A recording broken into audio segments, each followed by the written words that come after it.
ಸರ್ಕಾರಿ ಹಿರಿಯ ಪ್ರಾಥಮಿಕ ಶಾಲೆ ತವನಂದಿ ಇಂದಿನ ಪ್ರಯೋಗ ನಾಲಿಗೆ ವಿವಿಧ ರುಚಿ ಪ್ರವೇಶಗಳನ್ನು ಗುರುತಿಸುವುದು.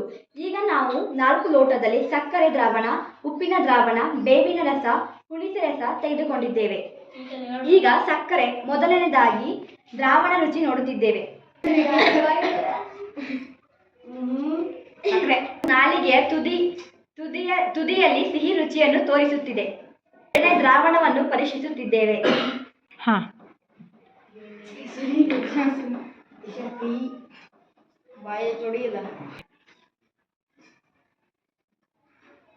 ಉಪ್ಪು ಅದು ನಾಲಿಗೆ ತುದಿಯ 2 ಬದಿಗಳಲ್ಲಿ ಉಪ್ಪಿನ ಇರುವಿಕೆಯನ್ನು ತೋರಿಸುತ್ತಿದೆ. ಈಗ 3ನೇ ದ್ರಾವಣವನ್ನು ಪರೀಕ್ಷಿಸುತ್ತಿದ್ದೇವೆ.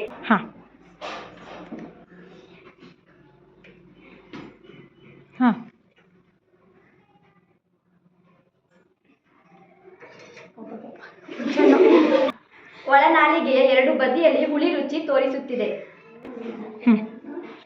ಈಗ 4ನೇ ದ್ರಾವಣವನ್ನು ಪರೀಕ್ಷಿಸುತ್ತಿದ್ದೇವೆ. ಕಹಿ ಅದು ನಾಲಿಗೆ ಒಳಭಾಗದಲ್ಲಿ ಕಹಿ ಅನುಭವ ಉಂಟು ಮಾಡಿದೆ. ಈ ಪ್ರಯೋಗದಿಂದ ನಮಗೆ ನಾಲಿಗೆಯ ರುಚಿಯ ವಿವಿಧ ಪ್ರವೇಶಗಳನ್ನು ಹೆಸರಿಸಲು ಸಹಾಯವಾಯಿತು. ಧನ್ಯವಾದಗಳು. ನಾಲಿಗೆಯ ವಿವಿಧ ರುಚಿ ಪ್ರವೇಶಗಳು: ಉಪ್ಪು, ಸಿಹಿ, ಹುಳಿ.